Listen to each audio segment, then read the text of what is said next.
Afternoon. The public health has certified the CDC's designation. Can we pop that up? Let me read this. We're going to Senator Sabina Perez next, Democrat.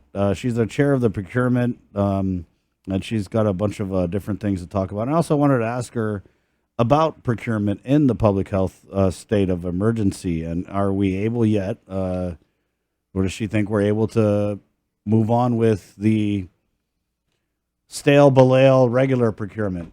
Right? Nobody wants to do that. Everyone got used to fast tracking this whole emergency thing, so they could get all the things that they need.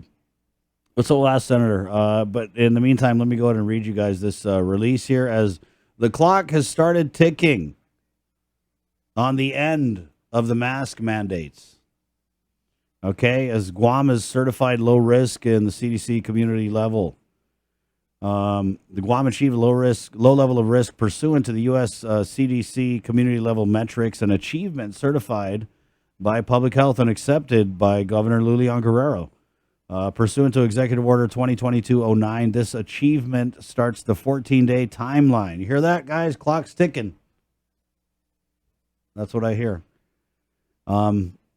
It starts the 14-day timeline on gradually easing community restrictions. If Guam continues to maintain a low level of risk, effective at 12:01 Tuesday morning, April 19th, Guam's outdoor mask mandate is expected to be lifted. Individuals will not be required to wear masks in outdoor settings, but are to continue wearing masks in indoor ones. Restrictions on indoor social gatherings are expected to be lifted. Yep, you can have your big balls, your big fundraiser, right? Big whatever it is you're trying to do. Social distancing requirements, whether in indoor or outdoor settings, are expected to be lifted. There is a quote from the Gov lifting the outdoor mask mandate, social gathering, and social distancing requirements. Wait for it. Does not mean the public health emergency is over. As a community, we should be proud of our progress and the vigilance we have practiced to this point. It's critical that we continue to ease out of emergency measures to ensure continuity of the operations and services our island relies upon. If we all work together to keep our metrics stable, we can all look forward to the end of COVID-19 restrictions in May and redirect our focus and resources from responding to the threat of the COVID-19 pandemic to recovering from it. Yeah.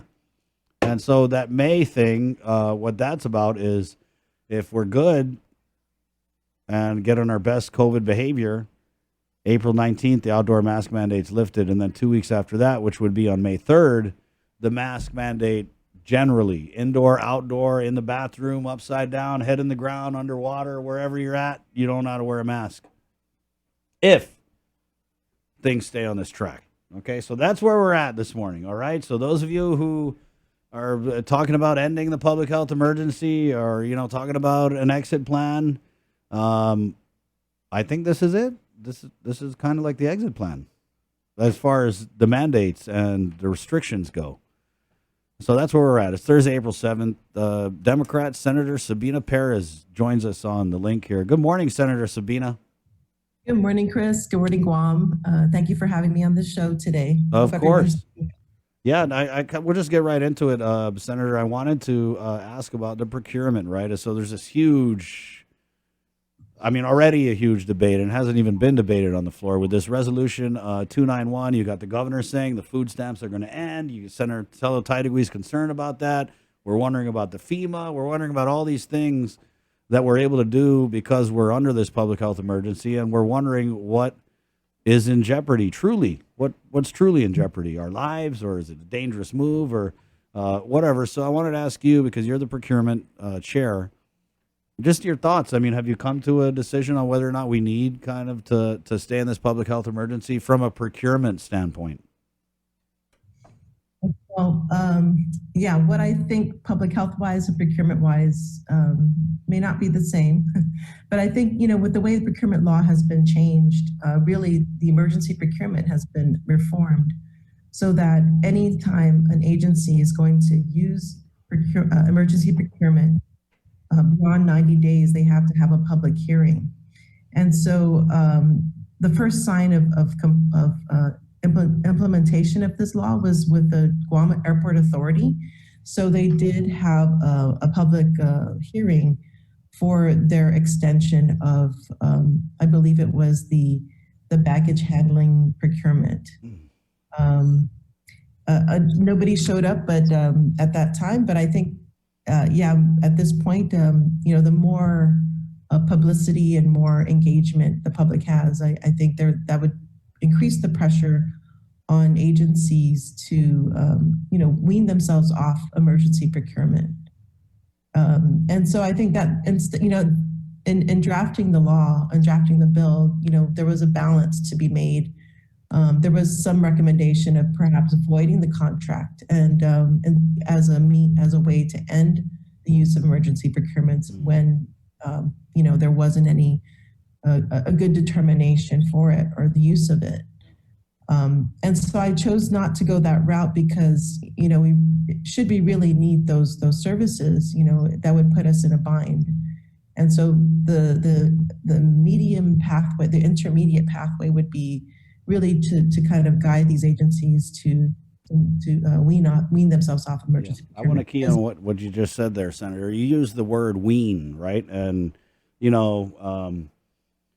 for me, that word has connotations, right? Like, I mean, first of all, you're addicted to something, right? And it's not a positive connotation. When you have a young child and they're on the bottle or the breast, you're weaning them off. It's so that they can eventually kind of like stand on their own and,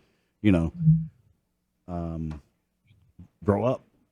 So when you use that word wean off the procurement that they're used to, can you kind of describe what is it you think that the government of Guam has become accustomed to or comfortable with in terms of the kind of procurement that we're doing in this state of emergency? Well, yeah, I think these past years have been very different from what previously has existed, and so when I started creating this bill, it was actually started before the pandemic existed, and then we got to change the bill as it progressed, right? And so this idea, initially, the law was that emergency procurement can only last 30 days. And that's a very quick amount of time. So for instance, if an agency truly is under an emergency, basically they're facing unforeseen circumstances and it's not due to a lapse in management, right? So, or planning for procurement, or any kind of like protests that exist, right? And so they were only given 30 days, and that's a very short amount of time to really create the documents that are needed for these longer term procurements, the traditional procurements. And so what this bill does, it expands that the emergency procurement period to be 90 days. And those that gave testimony said that should be sufficient amount of time to create these documents and award a contract within that amount of time. So really, that's maybe what I mean by the term weaning is that now they have more time to develop these solicitations and to award a contractor. Because we have seen, I mean, Senator, on this very show, we've discussed the examples where it looks like the procurement is not really on the up and up, right? Yeah, I think you brought a lot of that to light. But yeah, it's I think the question was, though, were they really truly using emergency procurement? Were they following it? And there was in the oversight hearing that I had, there was evidence that there were 3 quotes, even more than that, and so that should have been enough. I think emergency procurement should have been enough to satisfy the needs of the government to get the quarantine facilities. I believe that was one of the Right. issues. Yeah. So let me get this. Tell me if I'm right on this, Senator. So you think that when it comes to procurement and the type of procurement we're doing in the public health emergency, that we have an emergency procurement in place that they could use, right, outside of the public health emergency? Is that what you're saying? Yes, yeah. Emergency procurement, basically, what emergency is defined as is any unforeseen event, and that the services and the goods that are needed by the government need to be procured quickly. Right. So does that mean that you think that we can do procurement emergency procurement without a state of emergency declaration? Oh, there are two routes. Okay. So one is that there has to be public. The governor has to state basically be in a state that there's a public health Right. emergency. Yeah. The other route, would be a certificate by the using agency, and so we included environmental emergencies as one. That was one of the ways. That was one of the things that we reformed about the law, is to include environmental emergencies, such as invasive species. There was a case in the past where there was such a delay in addressing the coconut rhinoceros beetle that had they been able to procure the supplies, it may not have gotten out of hand. So that's why we included that in this bill, in emergency procurement. So there has to be two routes. One is the governor. The other one is this certificate of emergency by an agency. And they all require, determinations. They have to be. There has to be a rationale, Yeah. and it all has to be in the procurement record. Senator, while we're talking about procurement and emergencies, do you have an update on the financial management system for the government of Guam? Yeah, my apologies. I don't have any updates on that one. It looks, it hasn't. I haven't seen any award yet in that one. I know the Department of Administration is really eagerly looking to update their system. It would definitely streamline the procurement process. Right. So when we started this discussion on procurement, you said that your thoughts on the public health emergency and procurement were different, right? Yeah. So I think that the question is, are we in an endemic versus a pandemic, right? And that's always a hard call. I think we always have to look to the science in determining whether we remain in the public health emergency. So for me, the overriding concern is the health of our people. I think protecting our people is of utmost concern for me, whether to stay in a public health emergency or not. And so, when you look now, look at, in Shanghai, for instance, China, they are shutting down their city. Half of their city is being shut down. Yeah. While they test one half and then they shut down the other half. So we're seeing an upsurge in cases worldwide. And, we know that when that happens, it eventually comes to our shores. We see the uptick in surges here, just like we saw with Omicron. There's new variants coming out. So for me, we're not out of the woods yet.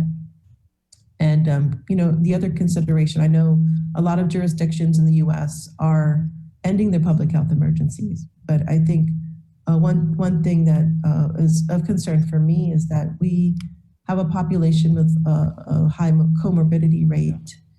And so I think that in the interest of protecting the most vulnerable, I think it's really, we need to err on the side of caution when we're lifting the public health emergency.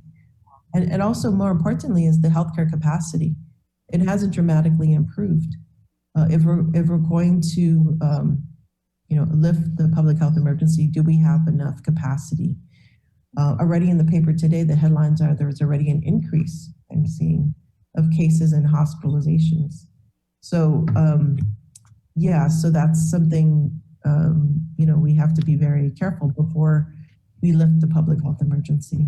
Do you think it's a case, though, Senator, of all or nothing, lift it or not? Or do you think when you guys get into the committee of the whole, when you get into the discussion and the debate, that we could end up with something that's kind of piecemeal where, okay, like the concerns you mentioned, where we have an emergency for, dealing with that, and we have one for, saving the food stamp or whatever?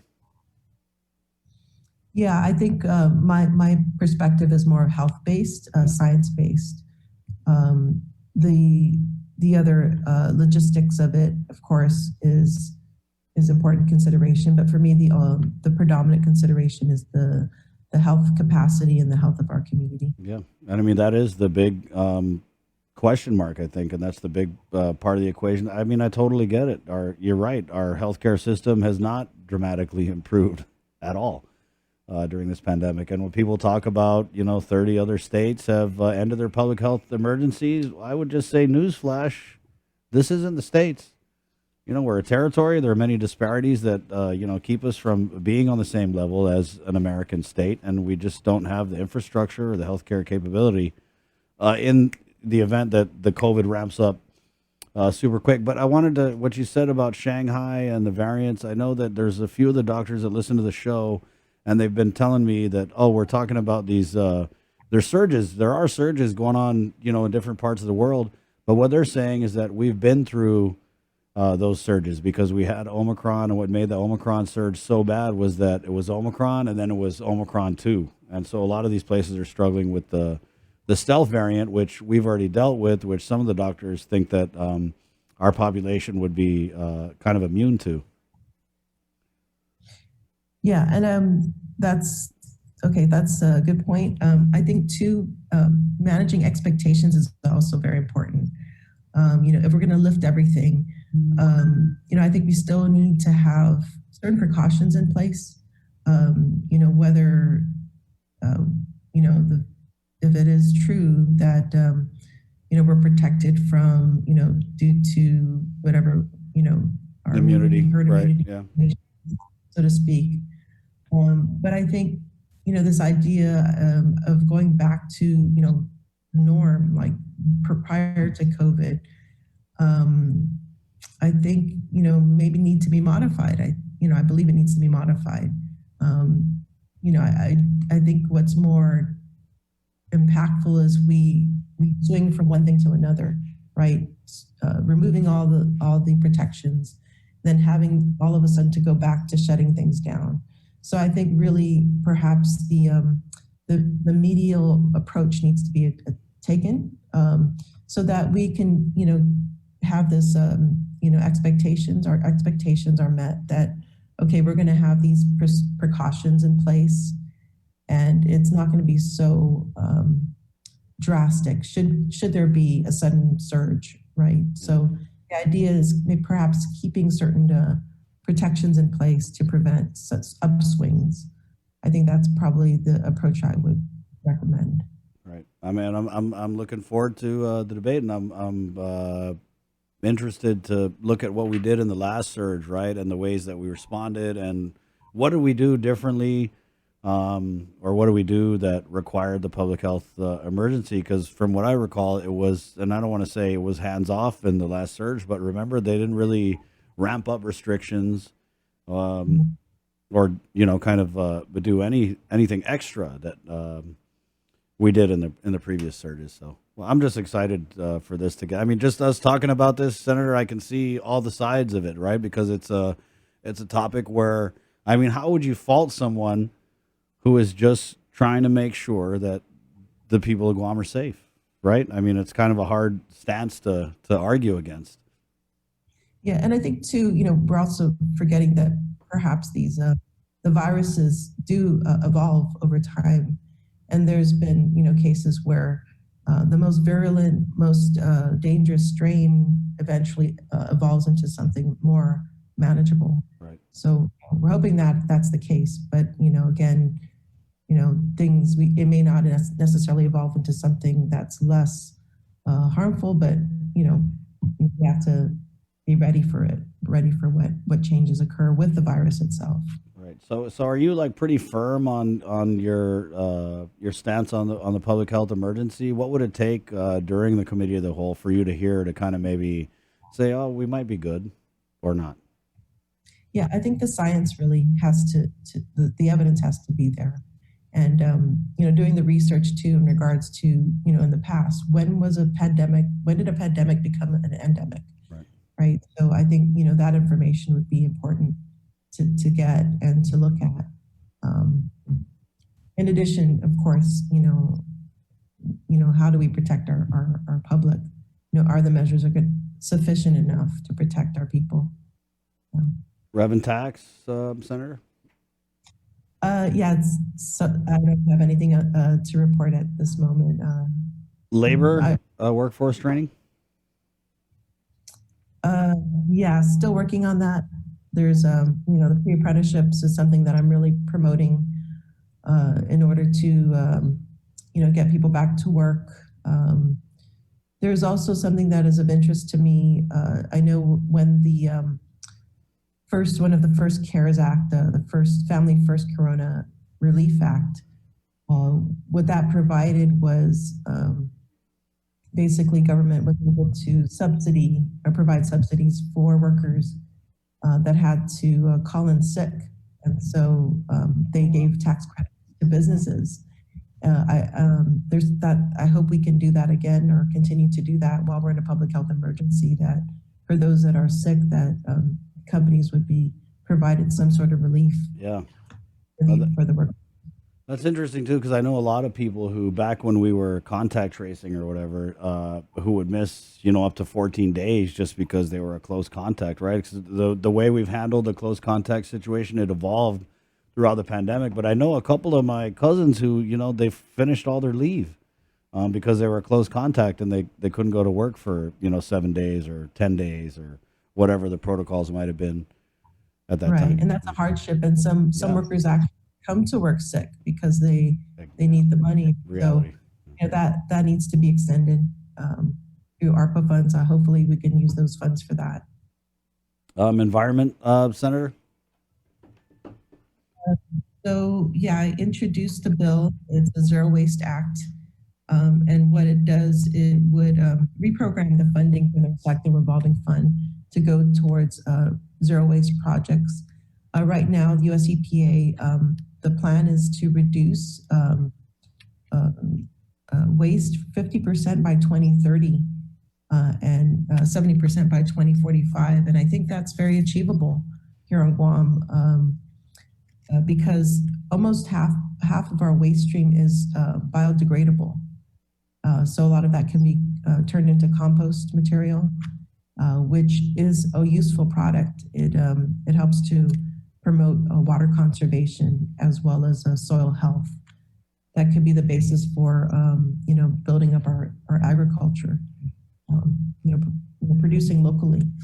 So so I think that's something that I'm trying to promote because we have a limited landfill space.